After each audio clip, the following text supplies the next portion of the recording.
নমস্কার বন্ধুরা, home cook চ্যানেলে সবাইকে স্বাগত জানাই। চলে এলাম আবার একটি রেসিপি নিয়ে।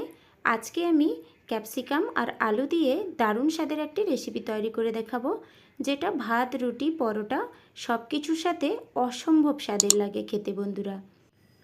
একদম সহজ পদ্ধতিতে আর ঘরে থাকা মাত্র কয়েকটি উপকরণ দিয়ে আমি এই রেসিপিটি তৈরি করে দেখাবো। এই রেসিপিটি বানানোর জন্য আমি এখানে দুটো বড় সাইজের ক্যাপসিকামকে একদম ঝিরিঝিরি করে কেটে ধুয়ে নিয়েছি, আর দুটো মিডিয়াম সাইজের আলুকেও কেটে ধুয়ে পরিষ্কার করে নিয়েছি। এবার আমি একটা মশলা তৈরি করে নেব। তার জন্য একটা বাটি নিয়েছি, ওতে দিয়ে দিলাম কিছুটা পরিমাণ হলুদ গুঁড়ো আর কিছুটা পরিমাণ লঙ্কার গুঁড়ো। লঙ্কার গুঁড়োটা আপনারা স্বাদ অনুযায়ী নিয়ে নেবেন। তারপরে নিলাম সামান্য ধনে গুঁড়ো আর সামান্য জিরে গুঁড়ো, আর দিয়ে দিলাম স্বাদ মতো সামান্য একটু চিনি। চিনি খেতে না চাইলে স্কিপ করে দেবেন। আর দিয়ে দিলাম সামান্য একটু গরম মশলার গুঁড়ো, আর সামান্য একটু দিয়ে দিলাম আমচুর পাউডার, যেটা একটু টকটক ভাব নিয়ে আসবে তরকারিটাতে। এবার আমি সব কিছুকে খুব ভালো করে মশলাগুলোকে মিক্স করে নিচ্ছি একসাথে। আমি এখানে গুঁড়ো মশলার পরিমাণগুলো বললাম না, কারণ যে যেমন কোয়ান্টিটি বানাবেন তেমনি হিসাবে গুঁড়ো মশলাগুলোও নিয়ে নেবেন বেশি কম করে। আর এখানে নিয়েছি কিছুটা কাঁচা মশলা, তার মধ্যে নিয়েছি দুটো মিডিয়াম সাইজের কুচনো পেঁয়াজ। পেঁয়াজগুলো একটু মোটা মোটা করে কেটেছি। আর নিয়েছি কিছুটা টমেটো, ওগুলোকেও মোটা মোটা করে কেটেছি। আর নিয়েছি রসুন কুচি, আদা কুচি, কাঁচা লঙ্কা কুচি, আর নিয়েছি ধনেপাতা কুচি। এবার চলে যাচ্ছি রান্নার কাছে। তার জন্য গ্যাসে একটা কড়াই বসিয়ে দিয়েছি, আর গ্যাসের ফ্লেমটা হাইতে করে নিয়ে কড়াটাকে বেশ ভালো করে গরম করে নিয়েছি। এবার দিয়ে দিলাম বেশ কিছুটা পরিমাণ রিফাইন তেল। আমি এই রান্নাটা রিফাইন তেলে করব, আপনারা চাইলে আপনাদের পছন্দের তেলে কিন্তু বানিয়ে নিতে পারেন। এবার হাফ টিস্পুনের মতো আমি গোটা জিরে দিয়ে দিলাম। জিরেটা ভালো করে একটু ভেজে গেলে 1 পিঞ্চের মতো হিং দিয়ে দিলাম। হিংটা কিন্তু অবশ্যই দেওয়ার চেষ্টা করবেন, তবে কি এই রেসিপিতে স্বাদটা খুব ভালো আসবে। এবার হিং আর জিরেটা একটু নেড়েচেড়ে ভাজা করে নিলাম। এই পর্যায়ে গ্যাসের ফ্লেমটা স্লোতে করে দিয়েছি, কারণ মশলাগুলো জ্বলে যাওয়ার সম্ভাবনা থাকে। এবার বেশ কিছুটা পরিমাণ যে আমি রসুন কুচিয়ে রেখেছিলাম ওটা দিয়ে দিলাম, আর দিয়ে দিলাম আদা কুচি, আর দিয়ে দেবো কাঁচা লঙ্কা কুচি। কাঁচা লঙ্কা কুচিটাও আপনারা আপনাদের স্বাদ অনুযায়ী নিয়ে নেবেন।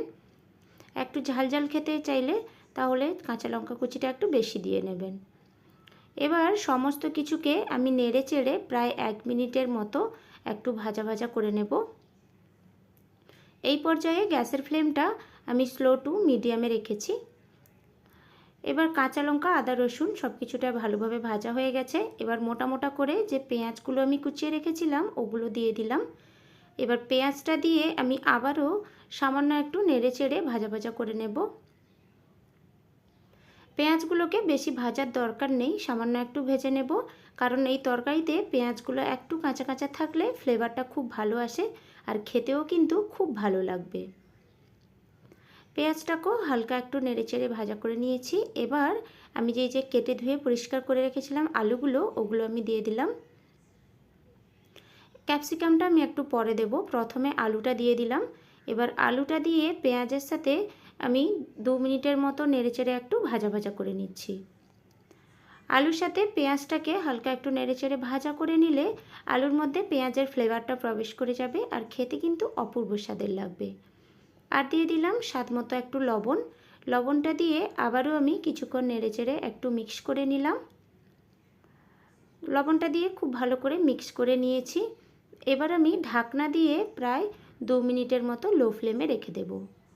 2 মিনিট হয়ে গেছে, এবার ঢাকনাটা খুলে নিচ্ছি। এবার কিছুক্ষণ একটু নাড়াচাড়া করে নিচ্ছি। ঢাকনা দিয়ে রেখে দেওয়ার ফলে আলুগুলো একটু মিডিয়াম সেদ্ধ হয়ে গেছে। এবার নাড়াচাড়া করে হালকা একটু আমি ভাজা ভাজা করে নিলাম। এবার আমি দিয়ে দিচ্ছি ক্যাপসিকামগুলো। ক্যাপসিকামটা আগে দিলে কি হবে, আলুগুলো সেদ্ধ হবে না আর ক্যাপসিকামগুলো গলে যাবে, সেই জন্য আমি ক্যাপসিকামটা একটু পরে দিলাম। ক্যাপসিকামটা দেওয়ার পরে আমি যে টমেটোগুলো কেটে রেখেছিলাম ওই টমেটোগুলো দিয়ে দিলাম। এবার সমস্ত কিছুকে আমি বেশ কিছুক্ষণ নেড়েচেড়ে হালকা একটু ভাজা করে নেব, যাতে ক্যাপসিকামের কাঁচা গন্ধটাও চলে যায়। আমি এখানে গ্যাসের ফ্লেমটা এবার মিডিয়ামে করে দিয়েছি, যেহেতু ক্যাপসিকাম থেকে জল ছাড়তে শুরু করবে, টমেটোটাও দেওয়া আছে, সেই জন্য আমি একটু মিডিয়াম ফ্লেমে করে দিয়েছিলাম। সমস্ত কিছুকে বেশ কিছুক্ষণ নেড়েচেড়ে হালকা একটু ভাজা করে নিয়েছি। এবার বাটিতে যে গুঁড়ো মশলাগুলো দিয়ে একটা মশলা তৈরি করে রেখেছিলাম, সেই মশলাটা আমি এখানে এবার দিয়ে দিলাম। এই মশলাটা দিয়ে গ্যাসের ফ্লেমটা আমি স্লোতে করে কিছুক্ষণ নেড়েচেড়ে খুব ভালো করে আমি মিশিয়ে নেব। এই যে গুঁড়ো মশলাগুলো যখন আদা রসুন টমেটো দিয়ে ভাজা করছিলাম তখনও কিন্তু দেওয়া যেতে পারত, কিন্তু এই পর্যায়ে যদি গুঁড়ো মশলাগুলো অ্যাড করেন তাহলে অপূর্ব স্বাদের লাগে খেতে। সমস্ত গুঁড়ো মশলাগুলো সবজির সাথে খুব ভালো করে মিশিয়ে নিয়েছি। এবার একটু মাঝখানে গর্ত করে নিয়ে আমি সামান্য একটু জল দিয়ে ঢাকনা দিয়ে 2 মিনিটের মতো লো ফ্লেমে রেখে দিলাম। এই মাঝখানে একটু জল দিয়ে ঢাকনা দিয়ে দেওয়ার ফলে যে সবজিগুলো হালকা একটু সেদ্ধ হতে বাকি ছিল ওইগুলোও খুব ভালোভাবে সেদ্ধ হয়ে যাবে, কিন্তু একদম গলে যাবে না, একটু গোটা গোটা থাকবে। 2 মিনিট হওয়ার পরে এবার আমি ঢাকনাটা খুলে নিয়েছি। দেখুন আবারও একবার মিক্স করে নিচ্ছি চারিদিকে। জলটা শুকিয়ে গিয়ে খুব ভালোভাবে তেল ছেড়ে দিয়েছে সবজিগুলো থেকে। আবারও আমি একটু হালকা নেড়েচেড়ে মিক্স করে নিলাম। এবার ওপর থেকে বেশ কিছুটা পরিমাণ ধনেপাতা কুচি দিয়ে দিলাম আর দিয়ে দিলাম স্বাদমতো লবণ। এবার খুব ভালো করে আমি একটু মিক্স করে নিচ্ছি। গ্যাসের ফ্লেমটা আমি স্লোতেই রেখেছি। এবার লবণ আর ধনেপাতা কুচিটা দিয়ে আমি খুব ভালো করে মিক্স করে নিচ্ছি। রেসিপিটি আমার সম্পূর্ণভাবে রেডি হয়ে গেছে। এবার গ্যাসের ফ্লেমটা বন্ধ করে আমি 2 মিনিটের মতো ঢাকনা দিয়ে স্ট্যান্ডিং টাইমে রেখে দেব। এবার গরম গরম ভাত, রুটি, পরোটা যে কোনোর সাথে সার্ভ করে দেবেন, অপূর্ব স্বাদের লাগবে খেতে। এই রেসিপিটি এতটাই টেস্টের হয়, বাচ্চা থেকে বড় সবার কিন্তু খুব পছন্দের হবে।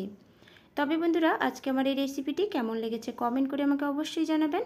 ভালো লাগলে একটা লাইক শেয়ার করে চ্যানেলটিকে সাবস্ক্রাইব করে নেবেন। তবে আজকের মতো বিদায় জানাচ্ছি। দেখা হচ্ছে নতুন কোনো একটি রেসিপির সাথে। সবাই খুব ভালো থাকবেন।